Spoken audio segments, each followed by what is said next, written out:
Goeiemôre en welkom by ons oordeenking weer vanoggend. Ons stap verder met ons gedagtes uit Kolossense.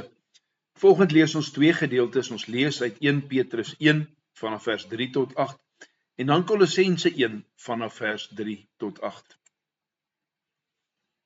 1 Petrus 1. Lofwaardig is die God en Vader van ons Here Jesus Christus.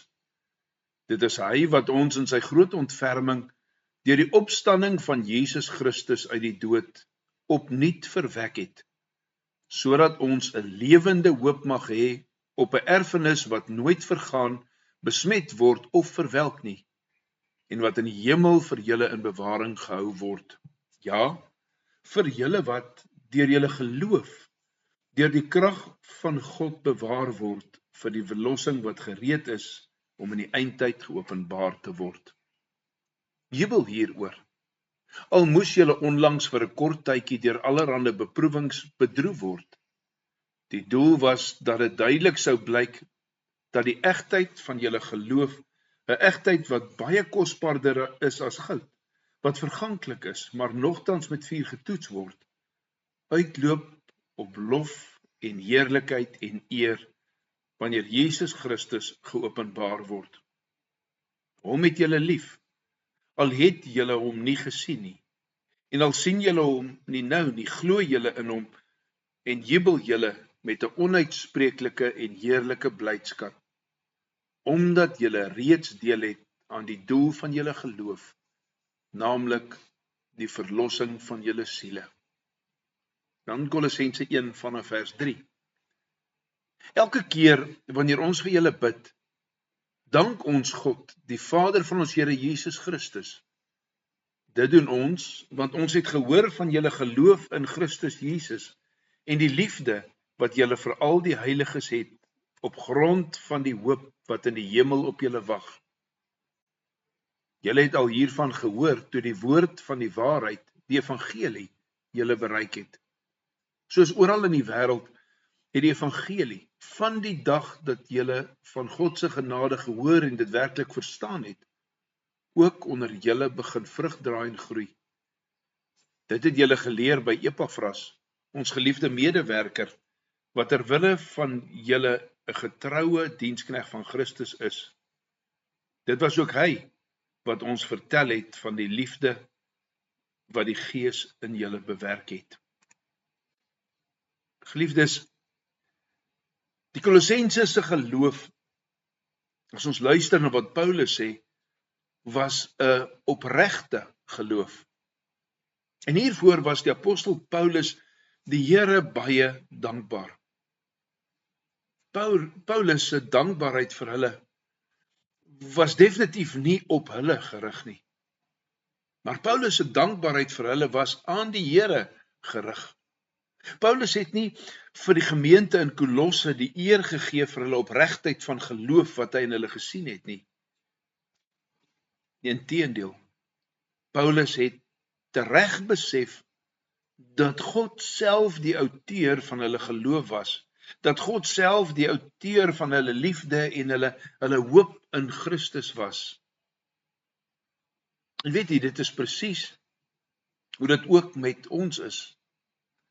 Agter ons geloof, agter ons liefde en agter ons hoop in Christus is die Gees van Christus, die Heilige Gees, die een wat hierdie dinge in ons harte bewerk.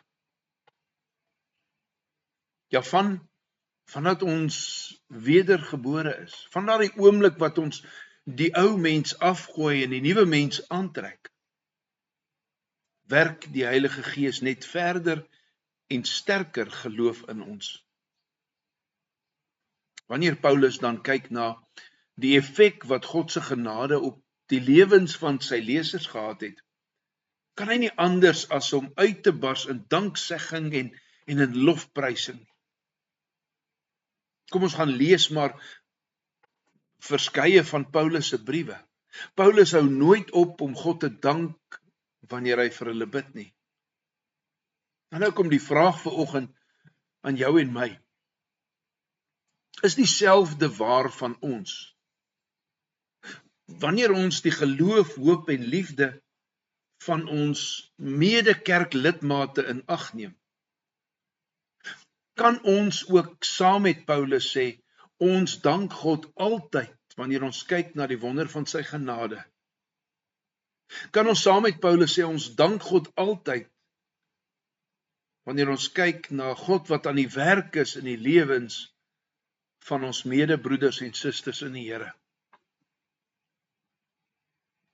Geliefdes, ons moet God dank vir geloof en liefde en hoop. Geloof en liefde en hoop wat ons in die lewe van ons gemeente sien. Ons moet bid dat God ons oë sal gee om al die ander maniere waarop hy in die lewens van sy volk werk, raak te sien. Kom ons sluit ons oë. Almagtige, ewige God en Vader, Here, ons kom vanoggend en ons dank en ons loof U vir die geloof en die liefde en die hoop wat ons in die lewens van ander raak sien. Here, ons wil ook bid dat U daardie geloof en liefde en hoop in ons sigbaar sal maak deur die werk van die Gees. Here, gee aan my die oë om al die ander maniere waarop U in die lewens van U kinders werk raak te sien, en dat ek daarom en daarvoor ook weer sal uitbreek in danksegging. Ons dank U en ons loof U, want U is groot en U is goed en U is God. In Jesus naam. Amen. Volgende sing ons saam Psalm 34 en ons gaan die eerste en die tweede verse sing.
Geliefdes, vir môreoggend lees ons saam Psalm 22. Ons gaan lees daar vanaf vers 22 tot 31 en dan Kolossense 1 vers 5b tot en met vers 8. Kolossense 1 vers 5b tot en met vers 8. Môreoggend deel ons weer saam met mekaar 'n paar gedagtes uit Kolossense. Mag elkeen 'n geseënde dag hê tot 6:00 môreoggend.